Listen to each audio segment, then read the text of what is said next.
guys, I'm Sophia Gray and this is Creative Conversations, and today joining me is Mia Moore. Hello, I'm our other host, joined with Sophia, and I will be explaining a little bit more about Creative Conversations. So we are basically wanting to create, would you say, a community? Yeah, a community, a creative hub. Exactly, somewhere that people can come together, inspire each other, and basically let all of that creativity out. All of that pent-up creativity that you can't do in your office on your own all of the time. You can come here and spill it all out with us, basically. Exactly, and that's what we're planning on doing today. Yes, absolutely. So we're basically going to introduce ourselves today, so you can get to know us a bit more. But we are really, really grateful for you watching and listening. So thank you so much for joining us. Thank you so much. This is so exciting. It is really exciting. And I've been waiting for us to have this moment to sit down and just be able to talk with each other. Absolutely. It's usually the busyness of like a shoot, getting ready in the dressing room, talking about dresses, and that's about it. Exactly, yeah. Because we've had one photo shoot together so far? One shoot together, and then it's kind of like been in between other shoots that we've seen each other. But no, it's lovely to sit down and actually get the opportunity to chat. Exactly, and talk about creativity, which I think we're both really passionate about. Definitely. I would like to ask you, how would you round up your creativity? What would you say you actually are? I would say I'm a model, artist, print designer. Woo! I think so far, but we're actually pushing into fashion designer. Amazing. But I mean, one step at a time. Yeah, absolutely. Should I tell you more about how I kind of got into everything? Please do. I would love to know. So let's take it right back. Yeah. When I was a kid, I used to paint flowers on pretty much everything I could get my hands onto. Yeah. Doodling. Your bedside drawers. Exactly, yeah. My parents' books, and I used to blame it on my brothers, actually, even though it would say Sophia Gray with love hearts and flowers all around them. That was them. Yeah, of course. So that's kind of what I did. And I was so bad academically. I really struggled in school. I was a bit of a naughty kid. I didn't concentrate. I wasn't listening. And I remember my stepmom coming up to me one day and saying, Sophia, did you know you can make a career out of these doodles, these patterns that you're creating? Oh, okay. I was like, what? Like, huh? Yeah, exactly. Like, how is that even a thing? And she was like, there's something called print design. And that's where you can design patterns and it can be sold on fabrics and clothes and interiors. Yeah. So it kind of gave me a little glimmer of hope. Wow. So I went through school and it wasn't the best, but we got through it. We made it out the other side. Exactly, yeah. You know what, though? During this whole time while I was finding myself in my art, I've always loved being in front of the camera and dressing up. But I didn't know at this point that could also be a job. Nice. So you're going, I love it, but I don't know what it means. Yeah, I don't exactly. know how else to... I just know that I want to be on stage, I want to dress up, I want to be girly, I want to paint flowers. How can I turn this into a lifestyle? I feel like you get me. I feel like you are exactly the same. Absolutely. Yeah. So anyway, I ended up studying print design at college. Yeah, it was great. I think the first year I was still a bit of a rebel, bit of a hippie. Yeah. Were you a hippie back in the day? Yeah. You were as well? I was the resident goth at school. No way. Yeah. Oh my God, we would have been besties. We literally would have been. We'd have like everyone would like kind of smile but kind of be terrified at the same time. They'd be like, I don't know where I stand with her, but we'll just leave it to it. Us creators have to go through these phases and you've got to express yourself in that way. Yeah. Absolutely. I mean, when I went to university, I dyed my hair pink, chopped it all off into this like cute little bob. Yeah. Have you ever watched that kids program Lazy Town? I had the same hair. You had no way. I will show you a photograph in a minute. I had the exact same hair, hot pink. No way. Hot pink. I even did the pink eyebrows. Yeah, Are you kidding? That was a moment. Yeah, I regret the eyebrows, but the rest of it was quite cool. Oh my God, we should have done a photo shoot We should. together. We'll have to get some wigs. Yeah, shall we? Yeah. Everyone thought it was a wig with my hair. Really? Do they think the same about yours? Yeah, and they come. Can I touch it? Can I touch it? I'm like, whoa, when was just touching people's hair? Okay. You know what? Actually, having pink hair was quite a good way for me to get into bits of modelling when I was at university. Okay. Because all these fashion students would see me and be like, she looks really cool. Yes. Can we use you? Yeah, exactly. Yeah, exactly. And me, any chance I got to be in front of the camera. Yes. Yeah. Yes, exactly. Yes. You too? Yeah. It's just love it, Absolutely. So anyway, I finished college, did university, still doing print design and painting. Ended up getting churned out into industry. Wow, okay. It lasted like 5 minutes. Turns out I'm not very good at working for people. I ended up business. Yes, exactly. It's not my vibe, you know.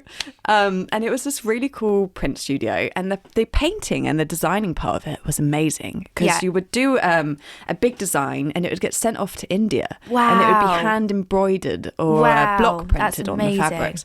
Yeah, and that was super exciting. But the other part of this job was they gave me an office and a desk, and they made me do admin. That sends shivers down my spine, just you saying that. I know. The grey office space that we all kind of know, but we go, oh, yeah, I'll leave that to someone else. It's not fun. And I have dyspraxia and dyslexia, so things like that is a struggle. I would write people's addresses down backwards, and it was not a vibe. Are you dyslexic at all? I'm not, but... You are lucky. You are so lucky as a creative. I feel like most of us creators have something that makes... neurodivergence, ADHD. Oh, there we go. Hyperactive, hyper-focusing. You know, sometimes I think I might have ADHD, but I was never diagnosed with that. But dyspraxia is like very close-knit with ADHD. Yes, I think they all kind of interlock somehow. Yeah. I've not been officially diagnosed, but my doctor's pretty much said the waiting list's about 2 years. Oh, so... Is it even worth it? If you know, exactly. you know, she kind said, of thing. No offence. It's quite obvious. You tick all the boxes. So I went, fine. But it probably feeds your creativity, absolutely. the ADHD. It makes you think outside the box. Absolutely. And I don't know about you with like dyspraxia and dyslexia, you have to kind of use that as your superpower. You go, okay, it's got its flaws, but actually how can I utilise this to make things better? Yeah. I go, I'm really hyper today. I'm really hyperactive. I've got loads of energy. I'm hyper fixating on this at the moment. And it'll be 2 weeks that I'm fixated. And I go, I'm going to invest all my money, all my time into this. 2 weeks later, I've forgotten about it completely. You're starting to make me think I'm definitely ADHD. Of my cupboard, and I haven't touched it since. Oh my god! Picked up knitting, crochet, cross stitch, all within like trades. 3 months, absolutely. And then I forget how to do it. Is there any that stick? And you think, that's knitting, for me. Knitting has really, yeah, and that's like my outlet in the evening. No way. Yeah. See, that's the point of creativity I didn't know you had. Well, I can make us some stuff for some shoots. I would love that. Maybe we can combine the print and the knit together. There we go. Creatives. Exciting. That's why we're here. Exactly. Creative conversations. So, obviously, after doing print design, working in industry, realising that's not for me. Yeah. I ended up selling paintings for myself at home. Amazing. Okay. And promoting on platforms like Instagram, which was a really exciting way to kind of get the work out there to the world and kind of gain collectors internationally, which is really exciting. And that was the case. How quickly did you find that people were buying it kind of overseas? Actually, quicker than I thought. Oh, really? Yeah. I mean, do you remember when COVID first hit and there was this new trend that was going where people were supporting young artists and creatives? Yeah. And I luckily caught the wave at the right time. I got made redundant from that job, which sounds sad, but I think it was a relief. You know, I was it was a blessing in disguise. No more grey office space. No, we don't like it. And that summer I got to just sit in the garden, paint flowers. Wow. And, I'd take probably selfies of me in pretty dresses painting. This is still me kind of wanting to model but not knowing how. But not knowing how to execute it properly, But ended up posting a few paintings with the hashtags I support young artists or whatever it was at the time. And I remember this guy from Australia messaging me and saying he wanted to buy a few paintings for his house out there. Wow. It's such an amazing feeling and so exciting. Wow. And it's unbelievable as an artist when your art has that impact on somebody that they go, actually, that's something I want for life. Yeah. That must be incredible. Oh, I haven't found a feeling that matches that, how incredible it is when someone connects with something you've created. I bet something that's come from your mind and your mind only. Yeah. Someone equally loves it and wants it for themselves. I mean, that's like the biggest compliment. Oh, it's amazing. It was incredible. And I ended up getting quite addicted to that feeling, I bet. you know? Like, I feel like... Looking at you, I think you're like me. I think you are a perfectionist and probably quite competitive, and you probably love to win. Are you the same? Yeah. So I don't know. Have you? When I'm succeeding, I'm like, let's go. Yeah, isn't it? Yeah, more. Give me more. I love it. And selling the paintings is that kind of adrenaline. You could just chase it forever. You know? It's absolutely. Is there something that gives you that feeling? I know that it was definitely when I was younger. I was like studying makeup.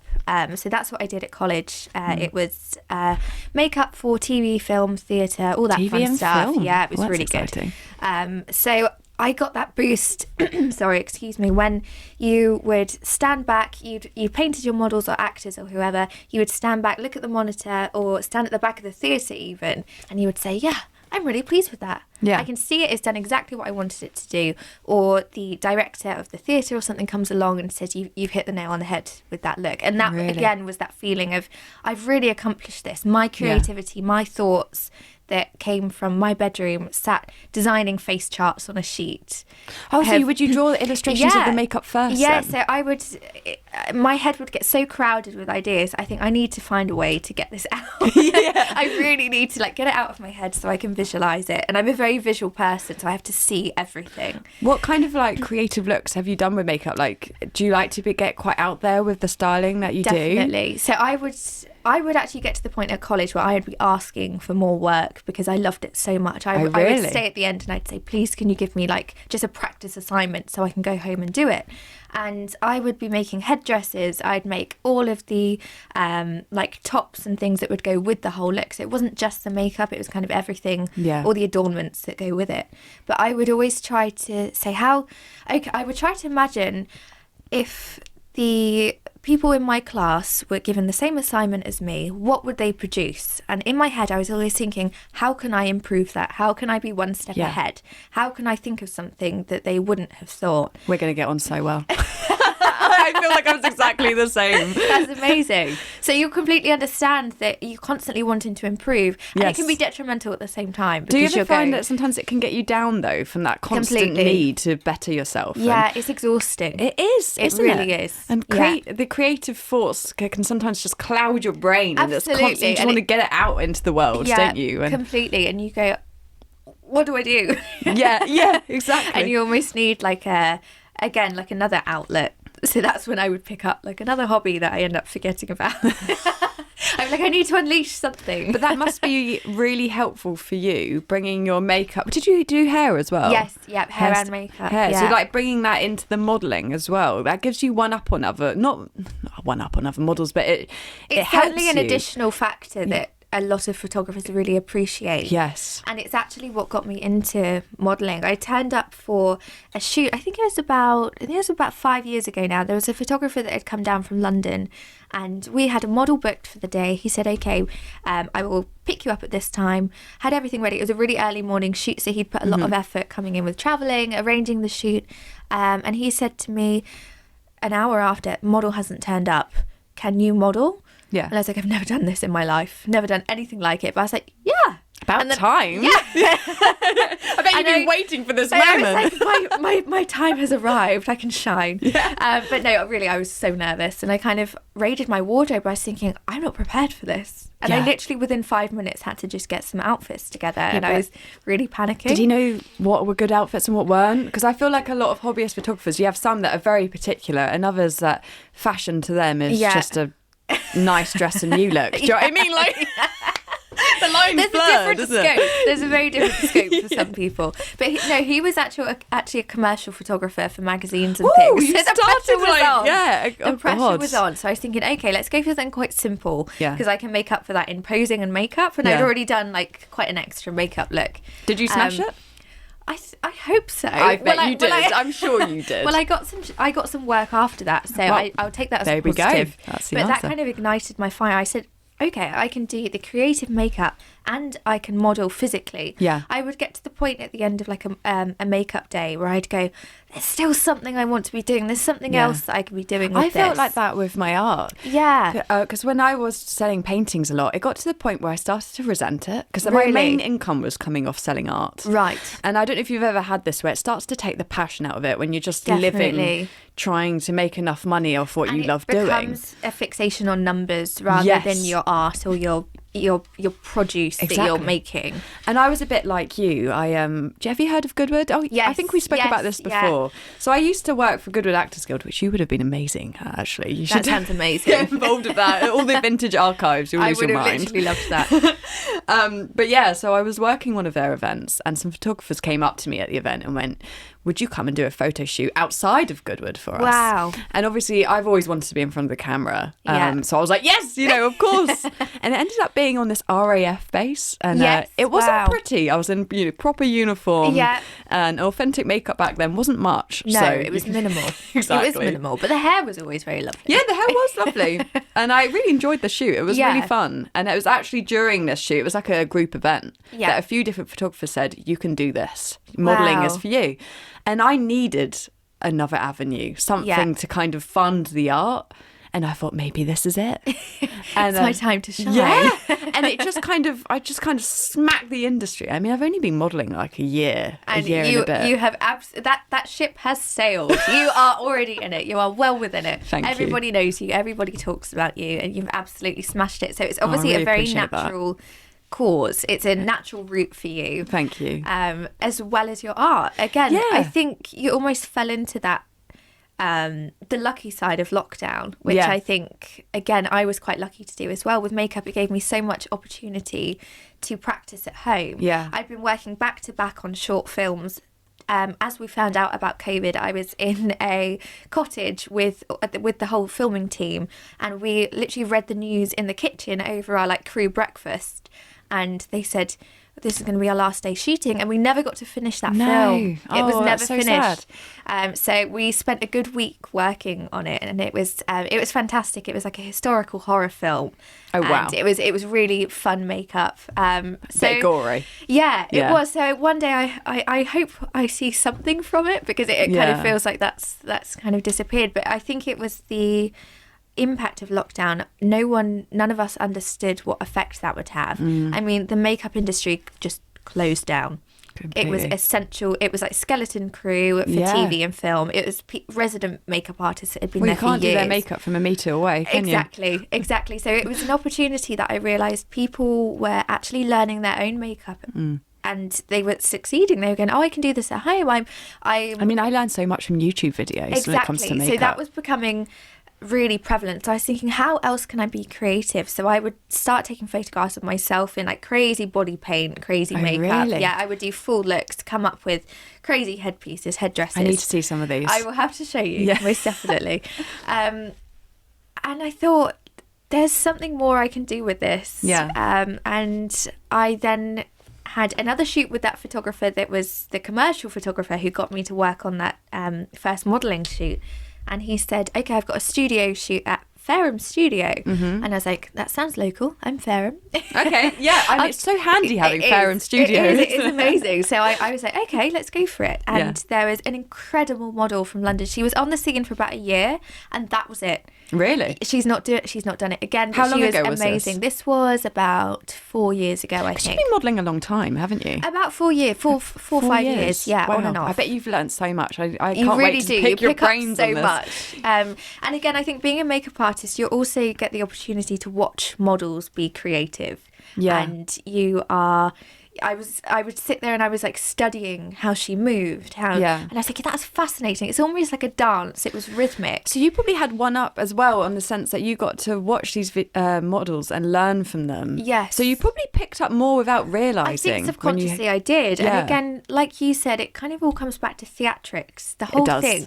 Art is rooted in theatre. Have you ever wanted to do acting? Yes, I did a bit of it in school. I loved drama. Whenever it was drama on the schedule, I was like, yes. Yeah. But then I had to rein it in because no one else was as passionate. Yeah, I completely understand. I feel like I wanted to too, but I was so invested in my art at the time that I wouldn't That you take almost that didn't as a want subject. to. Yeah, I didn't want to over confuse things, but I know as another avenue, as well as fashion designer, artist, model, I would love to get into more acting, and I can so see you doing that as well. Well, maybe we'll have to start Maybe something. we need to start a show. That's what we're doing next. Yes. Yeah. We should make start our a own little version of documentary. Bridgerton or something. Oh, I'd love that. Yeah. Oh, Excellent. We can promenade in big pretty Brilliant. dresses. And it's just us. It's just a 2-woman crew. Let's see what we can do. We make the costumes, the makeup. Oh my god! We're Yeah, that's acting. another thing. I did a talk at Northbrook College the other day. I was so nervous because talking to a big group of people like that is something I haven't had much practice in. You know. Yeah. I suppose in a creative industry you don't. You don't. You're working on your own. It's very, very lonesome, and actually, that's something we need to talk about: is kind of creating this community Yeah. of people. But yeah, this is my old college, Wow. and they asked me to come in and talk about my lifestyle as a model and artist, and kind of how it was leaving university and making money and Wow, promoting that's yourself. amazing.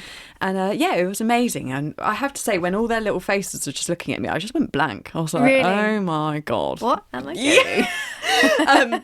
But once I kind of got into the flow of it, it was amazing to start inspiring them and showing them like how many opportunities you have as a creative these days to make a career. Like, and you never know where you're going to go next, do you? It's like you going from makeup to modelling and me going from modelling back to my art or art to modelling. Yeah, like, exactly. Yeah, that you just got to be open. Kind of does it on its own, I think, as well. Or like these opportunities within creativity kind of lead on to each other. Yeah. And it's... You just never know where it's going to go next. And you've got to be open-minded and just kind of flow with it. But one thing I did notice at Northbrook College is their costume design department. Wow, okay. And I had my ears have just pricked up. I felt a little bit jealous. I was looking at it and it was just incredible. Like some of these garments they made were insane. Wow. Like these students are so this talented. Is college students? College students. But I think they do have degree level students there too. And I couldn't tell the difference, to be honest. Wow. But I think sometimes the younger they are, the more creative and open they are to ideas. Definitely. They've been less pressured by society, I think, because they haven't integrated quite as much. Whereas I think society plays a huge role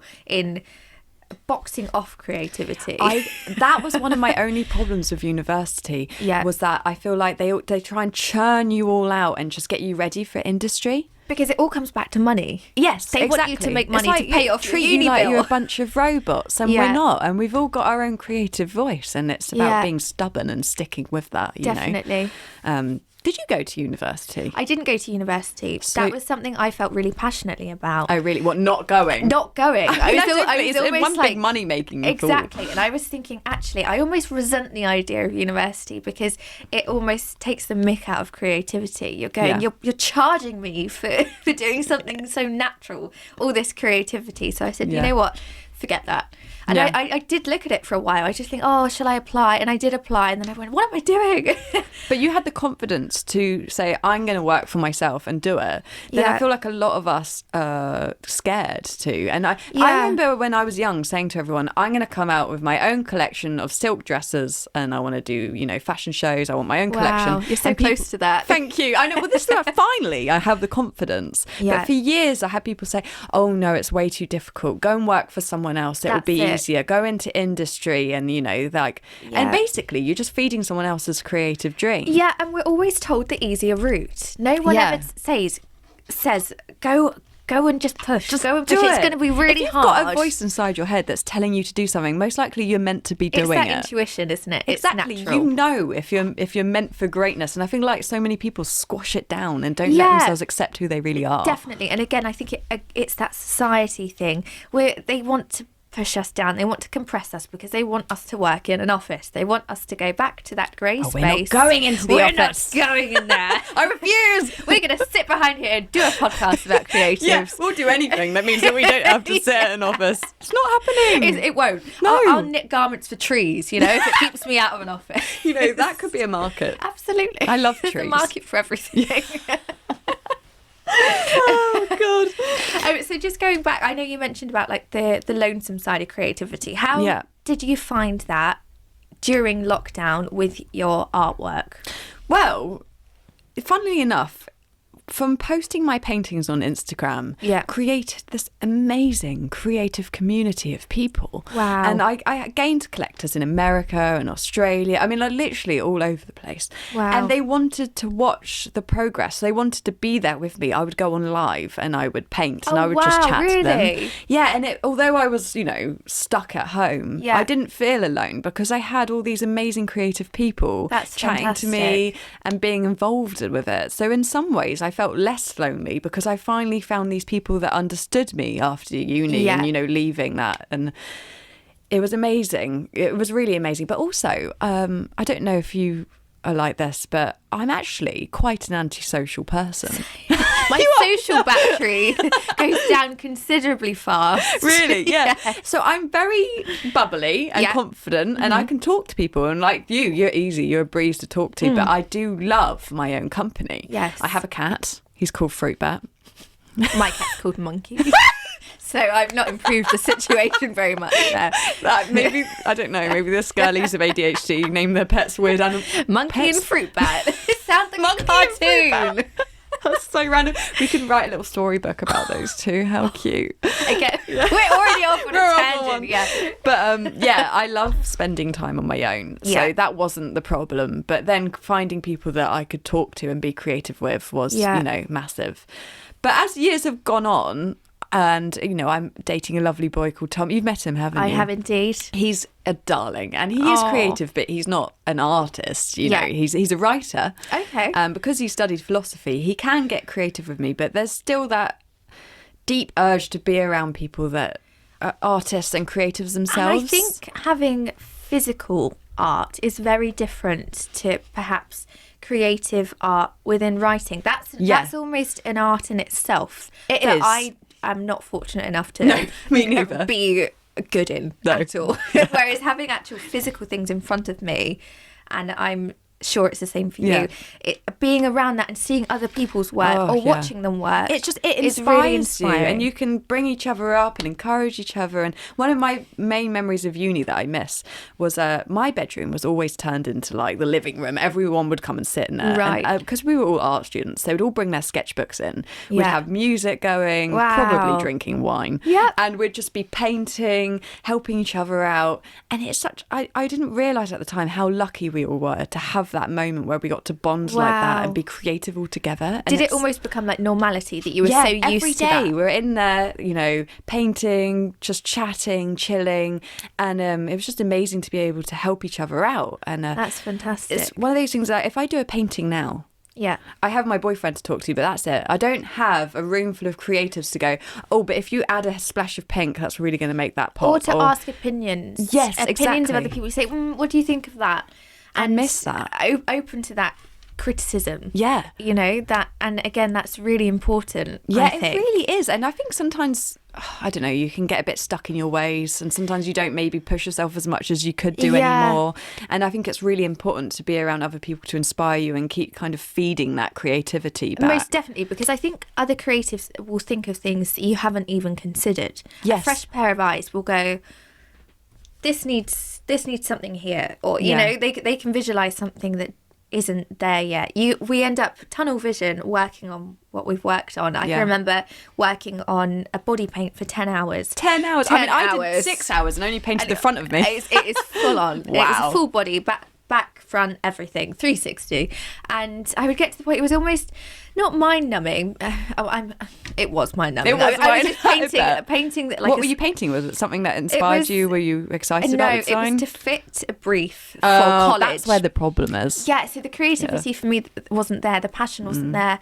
And I went to my trusted friend that I was studying with, the only person that I would kind of trust to assess my work at the same time. Yeah. And she came along and she said, that's not like your work. She said, you're getting bored, you're getting fed up with this. Yeah, you can always tell when you're not really into it. And she said, you're not loving this. No. She said, take 5 minutes away. Don't worry about the clock. Take 5 minutes away. And I did. I took 5 minutes away. I came back and I restudied my poor model that was there, painted bright hours. pink. Yeah. And I went, right, this bit needs more work here, this bit, and it kind of comes back to you. So I don't know about you, do you need like a refresh I mean, I don't know about you, but I get very dramatic with my paintings sometimes. So when it's going well, it's all fantastic. I'm in this dreamy like state and I'm like, wow, this life is amazing. I'm an artist and life is magical. And as soon as I do a painting that I don't think's very good, I'm horrendous, I might as well just quit now. I'm not an artist, I'm going to fail at life, everything's horrendous. And that's when I know it's like a kid. Self-sabotage. Time out. You probably know this with your kid. You're like, time out, go sit on the step. Let's process this. Get away from the painting. Step away. And it's funny because I think being an artist, you put so much emotion into it. Absolutely. And sometimes you do need to have time away because you get so connected into it and you become part of it. And definitely. So sometimes I would just go downstairs, pour myself a glass of Prosecco, maybe have a boogie, do something to just get away from the painting. Yeah. Usually I come back up and what I thought was a mistake suddenly inspires me to do something new that I wasn't going to do before. Yeah. And it ends up being a better design than what I already planned. That's amazing. And that's what I love about art is usually the mistakes aren't mistakes. They're just happy putting accidents. you in a new, happy accidents. And that's why I like painting with inks because it's so unpredictable. You never know what's going to happen next. Yeah. And I think... And that's a really creative idea. Yes. Having something that's reliable is almost, well, you know what's going to happen. Well, my boyfriend's like that. He likes to control situations. He likes to know exactly what the outcome's going to be. Yeah. Then I think my creative brain likes the unknown. Me too. You're the the same. where you go, I don't know what the outcome is going to be. I don't know whether this colour is going to look right, but I'm going to go for it. I'm going to wing it. Let's see. The thing is, what I find with paintings is that if a colour looks bad, well, then put another colour on top. Eventually, you're going to get to where it needs to be. Or if that looks bad, then add more. And then it's I see painting as one big puzzle, and you're just kind of creating it as you go along. Yeah. And I do like to just kind of, I don't know how... This makes me sound crazy if I say the voices in my head, but do you know what I mean? Like when I create, sometimes I like to turn my brain off completely and just flow. Yeah. So it was almost like it just comes out the end of the paintbrush, and I don't even know what's coming next. Wow. And it's like meditation. I bet it is. It's an amazing feeling to let yourself, and that's actually why I paint flowers so much. Is it really? I bet people get bored, like, come on, Sophia, bring something else to the table. But the thing is like, but that is you. Yeah. That's what you naturally come back to. If you could look inside my brain, it's just one big kind of flowery mess. It's kind of like Alice in Wonderland. It's vibes. A meadow. It's meadow. It's just a meadow. Yeah, that's amazing. And it just comes out of me, and it feels amazing to do so. But that's why. I'm guessing you've seen my new project where I'm hand painting a wedding dress. Yes, I was just going to bring you back this. onto that. I would love to. It would be an honour. Yeah, it would be such a cool thing to do, and because I'm practicing my photography at the moment, so it'd be great to take some photos of you wearing it. That would be amazing. Maybe even then paint pictures of you wearing the dress. Who knows? Wow. Yeah.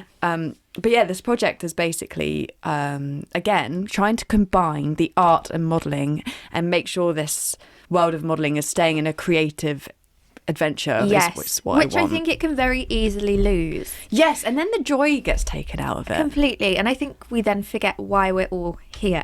Yes. Or I think there's definitely two groups within modelling and photography. I think there's the natural artistic side, and then I think there's the artistic side where people just like the visual aesthetic. Yeah. There's the thought process and the planning and the dresses and the adornments, the embellishments, the makeup, the art, everything.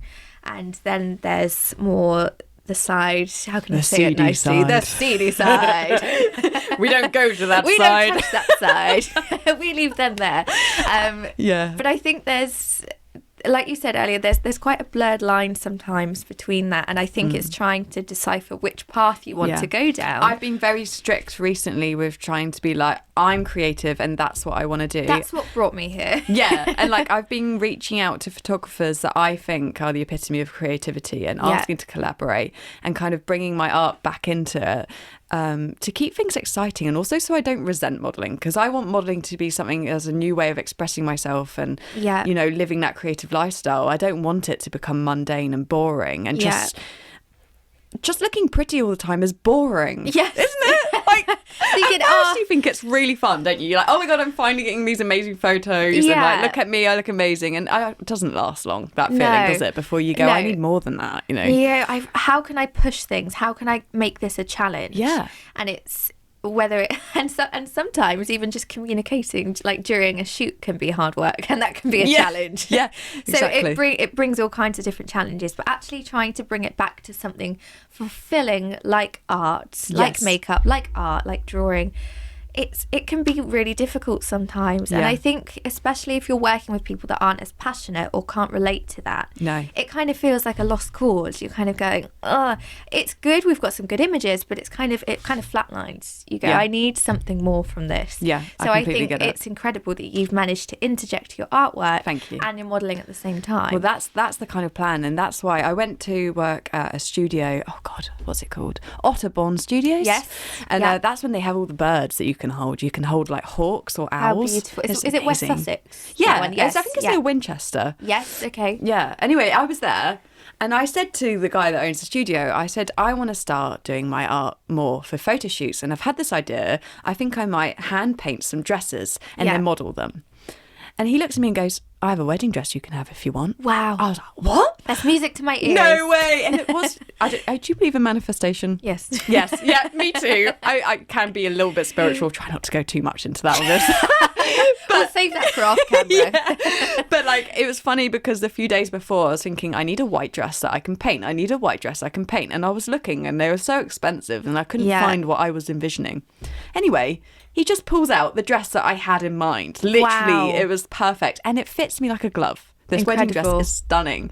And it's, you know, it's just white silk. So it's perfect, like canvas to paint. Yeah. And he said to me, you can have it, you can paint it, model it, and if you want, maybe donate it back to the studio and then other models can model it. Wow. And that just got my brain going. And I was thinking, that's a great idea. I could create these couture garments and models could rent them out and use them for photography events and photo shoots. Or photographic events. Big names events that we know. I won't mention any specifically, but big names in the industry that create like photographic events in beautiful locations. Yeah. Could then either hire or buy them from you, which is an amazing and it's bringing another trajectory, that kind of art and modelling together. And because people did say, I had a few comments being like, oh, look at Sophia, she's not doing her art anymore. Oh, she's being modelling. Right, you know, okay. And I always felt like, am I going off track? And it ended up... And it's that guilt that eats away at you, exactly. isn't it? And you can't listen to these people because you never know what's going to be the next door that's open for you. And Absolutely. if it wasn't for modelling, I wouldn't have decided, I'm going to start hand painting all these clothes. And then I'm going to have a fashion collection. And actually building an amazing audience of people through modelling and supporters, they've all started supporting my art. That's amazing. And if it wasn't for doing because the they modelling, believe in you. Yeah. You are the soul, you are the centre of that. So if they believe in you, they will believe in your artwork, they will believe in your modelling. Yeah. And they will believe in future things because they invest in you. Yeah, exactly. And it's such an incredible feeling having them kind of not just go, oh, she's pretty, so I want to photograph her or I want to look at pictures of her. As, oh, she can create pretty pictures as well. Yeah. Look at the paintings that because for me, I like to create beauty in all kinds of forms. Yeah. Whether it's a dress, whether it's a photograph or a painting. Like my passion is just kind of injecting beauty and colour into this world because I don't think there's enough of it, really. I completely agree. Do you feel the same? Most definitely. And I think I don't know about you, but recently I feel like it's very easy to fall into the rhythm of wearing very basic things, or for a lot of shoots it can be quite simple. Yeah, I feel you have to work hard at keeping it creative with photo shoots. You're looking at simple colours and actually having some control over your wardrobe or looking at the things around you. Like I'm thinking, I want layers, I want texture, I want to feel things. I find layering so difficult. And I think it's so important with fashion styling. I find it really difficult. So I kind of just have to go for it. And I'm like, if it looks hideous, well, we'll just go for a maximalist approach. You know, there's a name for it. How do you kind of choose the outfits and styling for photo shoots? Have you got ways of inspiring yourself? And like, how do you kind of...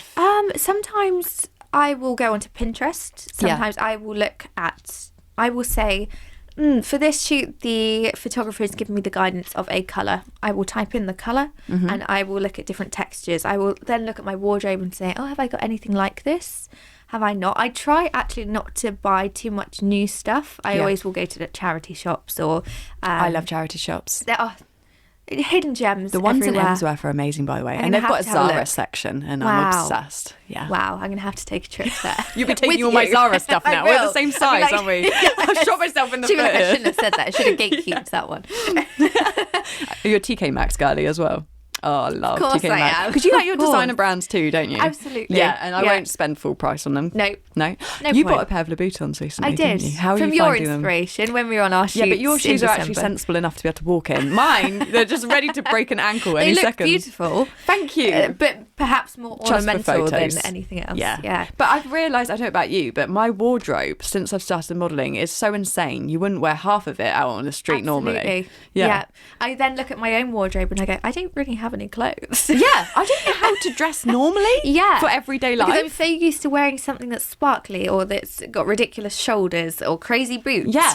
You know, like popping to the supermarket to go and get like your bits and bobs. I'm like, how do I dress? Yeah, exactly. And I think actually dressing normal's more difficult than... It's overrated. Yeah, I just let's just pop on the sequin. We might as well just dress for a photo shoot at any point because you never know. Exactly. That's kind of how I feel. I usually turn up in like some crazy big fluffy coat or big I remember the shoes first day we met. Was it the first day we met? I think it was at a group shoot. Well, that was last the group year, Oh, yes. okay. Well, it was the shoot with Alec that we did. Yes, And you turned up in that fur coat with your heel. I can't remember what shoes you had on, but they I were had like some crazy tasseled very pointy smart. boots or something. And I was like, damn, she looks good. And like, I feel like a lot of us very models, kind. we rock up to a photo shoot and we're usually in like trackies or like, I don't know, like, I think I was in my fancy loungewear sets. Yes, it was just after Christmas, and I said, wow, I admire your comfort. That's far more practical than the outfit I've come in. Yeah, but it's so extra. Like, I can't possibly wear, like, you know, like, I wouldn't. You never catch me dead in tracksuits. You know, it's not my vibe. But a posh loungewear set, I could just about get away with. Yeah, again, you've crossed that blurred line there. Yeah. But when I saw you and you were just so dressed up before even getting onto set, I was like, oh damn. Perhaps that's the mum in me. Perhaps that's the behind the scenes. I'm usually just in loungewear at home, so I get to wear something different. Going out to a shoot is like a day out. Oh, I can imagine. Do you find having a baby boy, isn't it? Yes. Do you find that that's been difficult for you with your creativity, being able to express yourself with all of that? Yeah, I think it was that first year was. You're just mummy, and that must have been difficult for you. It was really difficult. I think, especially as a creative person, having to physically have everything for your baby is really, really challenging. It's amazing and it's the most incredible gift, but I think not being able to channel your creativity or art through anything because you simply don't have enough time. Yeah, I can is imagine really that's hard really to wrap your head around. And I would sit there and I was like almost itchy in the evenings. I was going, oh, and he just would not sleep. He would be awake every 45 minutes. If you don't get enough sleep, it takes the creativity out of you and as I'm well. thinking when I do something creative, I'm not happy with it because I'm tired. I'm not thinking properly. Yeah. And then we suddenly turned a corner. About 10 months, he started sleeping again, and I said, actually, I've kind of got a couple hours in the evening to myself again.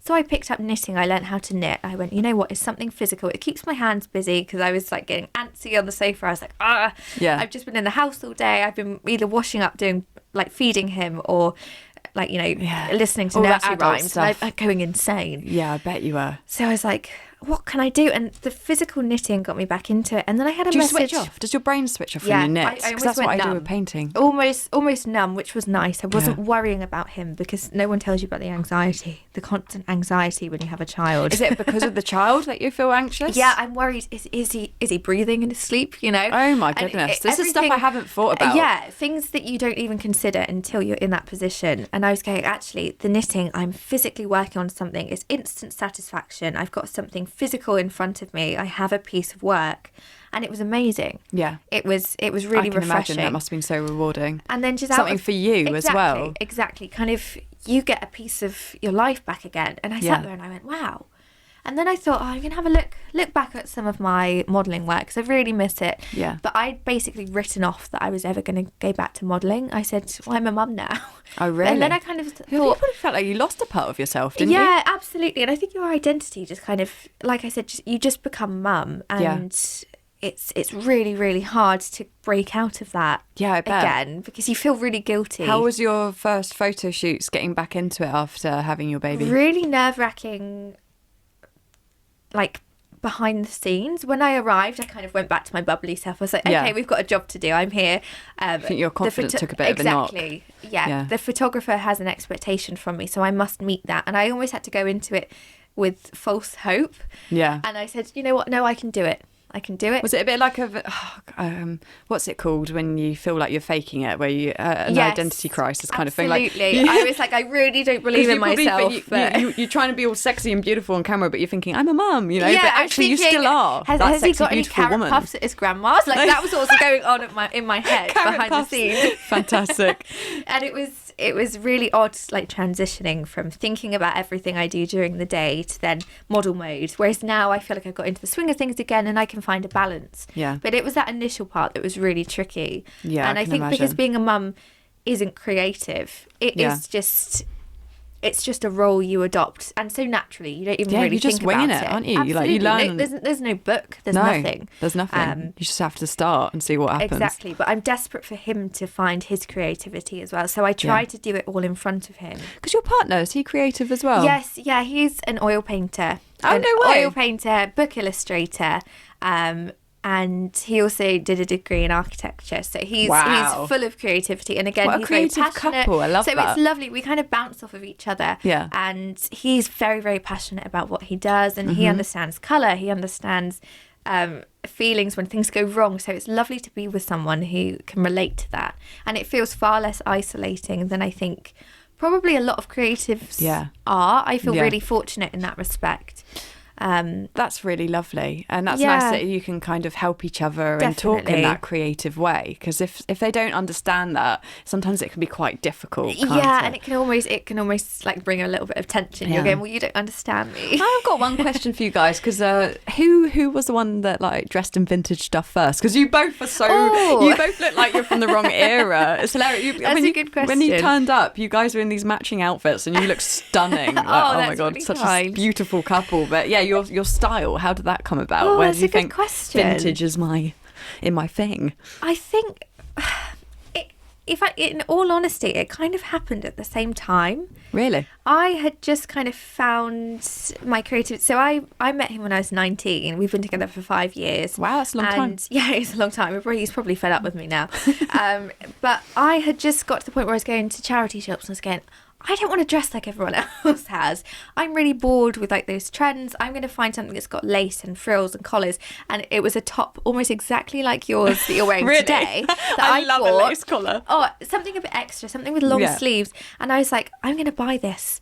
And I'm not going to feel embarrassed about it. And it was something that felt really alien to me because I'd always not tried to conform, but always felt pressure to. Isn't it liberating when you think, I'm just going to dress the way I want to? I don't care. Yeah. And we went on a date and he was so inspiring and it was amazing. Was he in vintage stuff when you went on that date? He was dressed very smartly, more smart than anyone I'd ever seen. And I was going, you've put so much that was effort. attractive. It really was. He turned up in a blazer and a shirt and he was really well dressed and it was just amazing. And I just went, this person is really passionate, not only about his artwork, but taking pride in how he looks.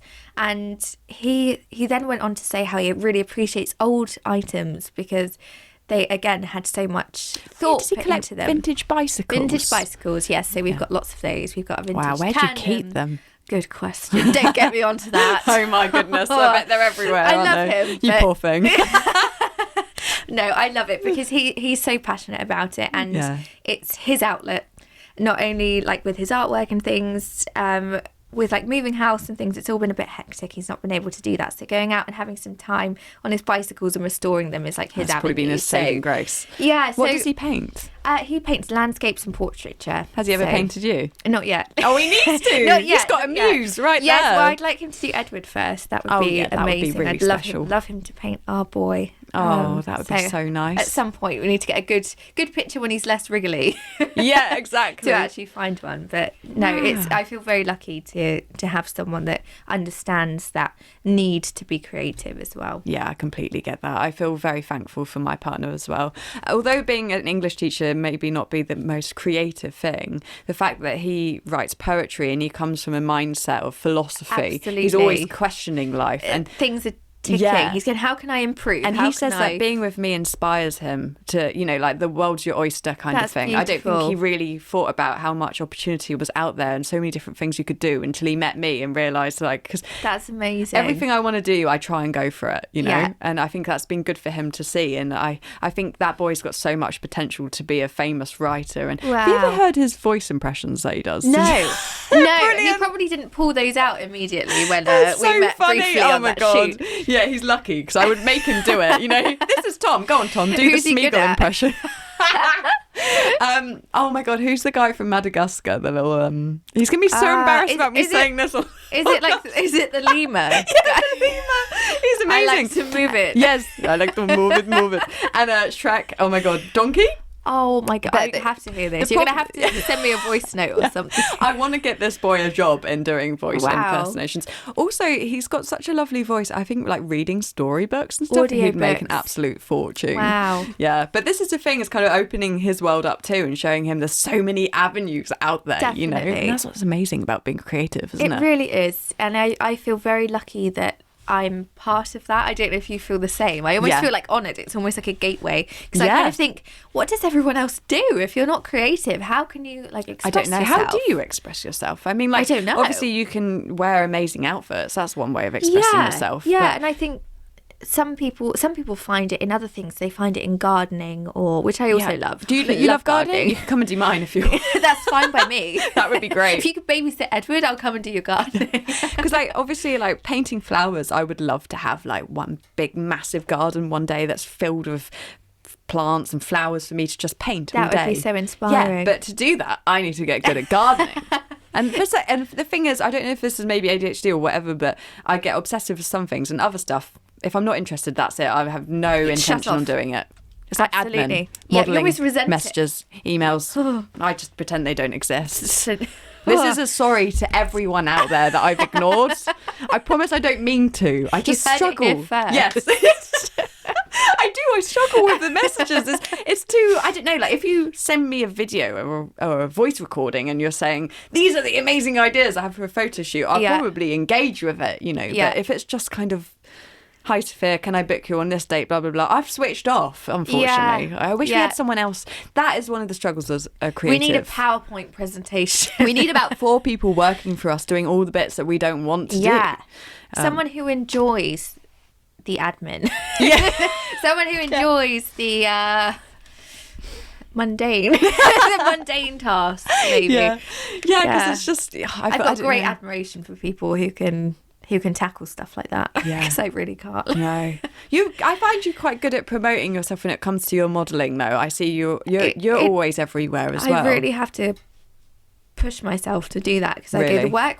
I can't just rely on the work coming to me. I've got to put some effort and get it out there. What's your main platform for doing that, do you reckon? It's quite equal between Purple Port and Instagram. I did have a PA for a little bit. Nice. I modelled for a latex designer. His stuff's amazing. It's not really fetish stuff. It's more fashion. So he does like these amazing ball gowns. I'm familiar with him. Josh Champion, I think his name. We actually bring him on the podcast soon. Oh, brilliant! I think I've had some communication with him recently as well. So that's that would exciting. Be great to hear what he's got to. Maybe you could get us both modelling at the same time for his stuff. That would be great. You have to slip that into the next podcast. Yeah, exactly. I'll mention it to him. Amazing. I'm actually doing a collaboration with Josh where he's using my fabrics and trapping them between 2 pieces of clear latex. Wow. And so it's gonna. I'm trying to describe it the way he did, but it's almost like a window. Yeah, like a latex dress that then dissolves into the silk kind of coming out the bottom.